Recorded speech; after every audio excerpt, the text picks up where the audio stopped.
ಗೆಳೆಯರೆ, ಕಳೆದ ವಾರ ರಾಯಚೂರಿಗೆ ಭೇಟಿ ನೀಡಿದ ಸಂದರ್ಭದಲ್ಲಿ ತುಂಗಭದ್ರಾ ಎಡದಂಡೆ ಕಾಲುವೆ ನೀರನ್ನು ರಾಯಚೂರು ತಾಲೂಕಿನ ರೈತರಿಗೆ ಸಮರ್ಪಕವಾಗಿ ನೀರೊದಗಿಸಲು 40 ವರ್ಷಗಳ ಹಿಂದೆ ಹೋರಾಟ ಮಾಡುವಾಗ ನನ್ನ ಜೊತೆಯಲ್ಲಿ ಸ್ಥಳೀಯವಾಗಿ ನಾಯಕತ್ವ ನೀಡಿದ್ದ ಕಲ್ಮಲ ಯಲ್ಲಪ್ಪ ಮತ್ತು ಎರೆಗಾರ ಲಕ್ಷ್ಮಣ ಅವರೊಟ್ಟಿಗೆ ಪೂಜಾರಿ ಲಿಂಗಪ್ಪ ಭೇಟಿಯಾಗಿದ್ದರು.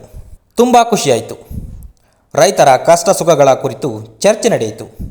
ಆಗಲೇ ತಿಳಿದು ಬಂದಿತ್ತು, ತುಂಗಭದ್ರಾ ಎಡದಂಡೆ ಕಾಲುವೆಯಿಂದ ಯರಗೇರ ಹೋಬಳಿಯ ರೈತರಿಗೆ ಸಂಪೂರ್ಣ ನೀರು ನಿಲ್ಲಿಸಲಾಗಿದೆ. ರೈತರು ಮಳೆ ಆಶ್ರಯದಲ್ಲಿ ಮಾತ್ರ ಕೃಷಿ ಮಾಡುತ್ತಾರೆಂದು ಕೇಳಿ ನನಗೆ ಮಾತೇ ಹೊರಡಲಿಲ್ಲ. ಯಾಕೆಂದರೆ 1982-83ರ ಕಾಲಘಟ್ಟದಲ್ಲಿ ಹೋರಾಟ ಮಾಡಿ ನೀರು ಪಡೆದುಕೊಳ್ಳಲಾಗಿತ್ತು. ಅಂದು ಕೆಳಭಾಗದ ಗ್ರಾಮದ ರೈತರು ಮೇಲುಭಾಗದ ರೈತರನ್ನು ತಡೆದು ನೀರು ಪಡೆದುಕೊಳ್ಳಲು ಮಾರಕಾಸ್ತ್ರಗಳನ್ನು ಟ್ರ್ಯಾಕ್ಟರ್ಗಳಲ್ಲಿ ತುಂಬಿಕೊಂಡು ರೈತರು ಗುಂಪು ಗುಂಪಾಗಿ ಕೇಕೆ ಹಾಕುತ್ತಾ ಮೇಲಿನ ಕಾಲುವೆಗಳ ತುಬುಗಳನ್ನು ಮುಚ್ಚಿ ಕೆಳಭಾಗಕ್ಕೆ ನೀರು ಹರಿಸುತ್ತಿದ್ದರು. ರೈತರು ಈ ಸಂದರ್ಭದಲ್ಲಿ ಹೊಡೆದಾಡಿಕೊಳ್ಳುತ್ತಿದ್ದರು. ಪೊಲೀಸ್ ಕೇಸುಗಳನ್ನು ಎದುರಿಸಬೇಕಾಗಿತ್ತು. 144 ಸೆಕ್ಷನ್ ಜಾರಿ ಮಾಡಿ ಪೊಲೀಸರು ರೈತರನ್ನು ಕಾಲುವೆ ಮೇಲೆ ಬಾರದಂತೆ ನೋಡಿಕೊಳ್ಳುವುದು ಮತ್ತು ಅದಕ್ಕಾಗಿ 24 ಗಂಟೆ ಪೊಲೀಸ್ ಪೆಟ್ರೋಲಿಂಗ್ ಕೂಡ ನಡೆಸಲಾಗಿತ್ತು. ಕರ್ನಾಟಕ ಪ್ರಾಂತ ರೈತ ಸಂಘದ ಮುಖಂಡನಾಗಿ ನಾನು ರೈತರು ನೀರಿಗಾಗಿ ತಾವೇ ಹೊಡೆದಾಡಿಕೊಳ್ಳುವ ಬದಲಿಗೆ ಎಲ್ಲ ರೈತರು ಸೇರಿಕೊಂಡು ಸರ್ಕಾರಕ್ಕೆ ಮನವಿ ಮಾಡಬೇಕಲ್ಲವೇ ಎಂದು ಕೇಳುವಾಗಲೇ ತಿಳಿದು ಬಂದಿತ್ತು, ಎಲ್ಲರನ್ನೂ ಒಗ್ಗೂಡಿಸುವ ವ್ಯಕ್ತಿಗಳ ಕೊರತೆ ಇದೆ ಎಂದು ತಿಳಿದು ಬಂದಿತ್ತು. ಆ ಜವಾಬ್ದಾರಿಯನ್ನು ನಾನು ಹೊರಲು ತೀರ್ಮಾನಿಸಿದ್ದೆ. ಆದರೆ ಅದು ಅಷ್ಟು ಸುಲಭವಾಗಿರಲಿಲ್ಲ. ಪ್ರತಿಯೊಂದು ಗ್ರಾಮದಲ್ಲೂ ದೊಡ್ಡ ದೊಡ್ಡ ರೈತರ ನಾಯಕತ್ವ ಅಸ್ತಿತ್ವದಲ್ಲಿತ್ತು. ನೀರಿಗಾಗಿ ಹೋರಾಟ ಮಾಡುವಾಗ ಅವರುಗಳ ಮಧ್ಯೆ ಸಂಬಂಧಗಳು ಹಾಳಾಗಿದ್ದವು. ನಾನು ಸವಾಲ್ ಆಗಿ ಸ್ವೀಕಾರ ಮಾಡಿದ್ದೆ, ರೈತರನ್ನು ಒಗ್ಗೂಡಿಸಲೇಬೇಕೆಂದು.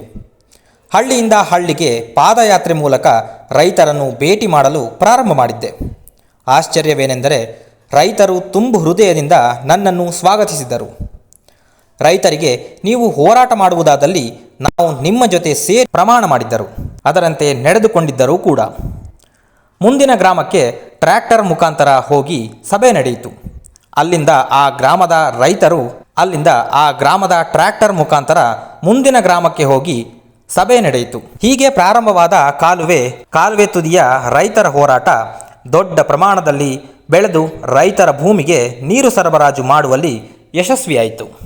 ರೈತರ ಸಂಘಟನೆಯ ಶಕ್ತಿ ಎಷ್ಟು ಬಲಿಷ್ಠವಾಗಿತ್ತೆಂದರೆ ಆ ಕಾಲದಲ್ಲಿ ದೂರವಾಣಿ ಸಂಪರ್ಕ ಇರಲಿಲ್ಲವಾಗಿತ್ತು. ಹೋರಾಟಕ್ಕೆ ಕರೆ ಕೊಟ್ಟು ಚೀಟಿಯಲ್ಲಿ ಬರೆದು ಬಸ್ಸಿನ ಚಾಲಕರಿಗೆ ಕೊಟ್ಟು ಹಳ್ಳಿಗಳಿಗೆ ತಲುಪಿಸುತ್ತಿದ್ದೆವು. ಟ್ರ್ಯಾಕ್ಟರ್ಗಳ ಮುಖಾಂತರ ಸಾವಿರಾರು ರೈತರು ಯರಮರಸ್ ಕ್ಯಾಂಪ್ನಲ್ಲಿ ಇರುವ ನೀರಾವರಿ ಇಲಾಖೆಯ ಮುಂದೆ ಸೇರಿಕೊಳ್ಳುತ್ತಿದ್ದರು. ಧರಣಿ, ಪಿಕೆಟಿಂಗ್ ಮುಖಾಂತರ ಹೋರಾಟ ನಡೆಸಿ ನೀರು ಪಡೆದುಕೊಳ್ಳಲಾಗಿತ್ತು.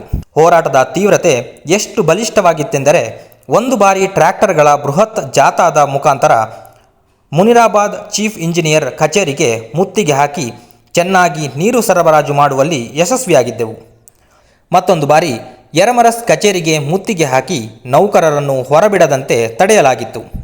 ಹೋರಾಟದ ತೀವ್ರತೆ ಎಷ್ಟು ಬಲಿಷ್ಠವಾಗಿತ್ತೆಂದರೆ ನೀರಾವರಿ ಸಚಿವರಾಗಿದ್ದ HD ದೇವೇಗೌಡರು ಆ ದಿನದಂದೇ ಬಸ್ ವ್ಯವಸ್ಥೆ ಮಾಡಿ ಹೋರಾಟಗಾರರನ್ನು ಬೆಂಗಳೂರು ವಿಧಾನಸೌಧಕ್ಕೆ ಕರೆಸಿಕೊಂಡು ಸಭೆ ನಡೆಸಿ ನೀರು ಸರಬರಾಜು ಮಾಡುವಲ್ಲಿ ಯಶಸ್ವಿಯಾಗಿದ್ದೇವೆ. ಪ್ರಸ್ತುತ ಸಂದರ್ಭದಲ್ಲಿ ಕಾಲುವೆ ತುದಿಯ ರೈತರಿಗೆ ನೀರು ಪಡೆದುಕೊಳ್ಳಲು ಮತ್ತೊಂದು ಹೋರಾಟಕ್ಕೆ ಹೈದರಾಬಾದ್ ಕರ್ನಾಟಕ ಹೋರಾಟ ಸಮಿತಿಯ ನೇತೃತ್ವದಲ್ಲಿ ಕರೆ ಕೊಡಲಾಗಿತ್ತು. ಅದಕ್ಕೆ ಬೇಕಾದ ತಯಾರಿಯನ್ನು ಮಾಡಲಾಗುತ್ತಿದೆ. ಹಿರಿಯ ಹೋರಾಟಗಾರರಾದ ರಾಘವೇಂದ್ರ ಕುಷ್ಟಗಿ, B ಬಸವರಾಜ್, R ಬಸವರಾಜ್, ಪೂಜಾರಿ ಲಿಂಗಪ್ಪ, ಕವಿತಾ ಭಾಸ್ಕರ್, ಲಕ್ಷ್ಮಣ ಯರಗೇರಿ, ಕಲ್ಮಲ ಯಲ್ಲಪ್ಪ ಅವರುಗಳು ನನ್ನ ನೇತೃತ್ವದಲ್ಲಿ ಸಂಘಟನೆ ಮಾಡಿ ಹೋರಾಟ ರೂಪಿಸಲು ಸಿದ್ಧವಾಗುತ್ತಿದ್ದಾರೆ.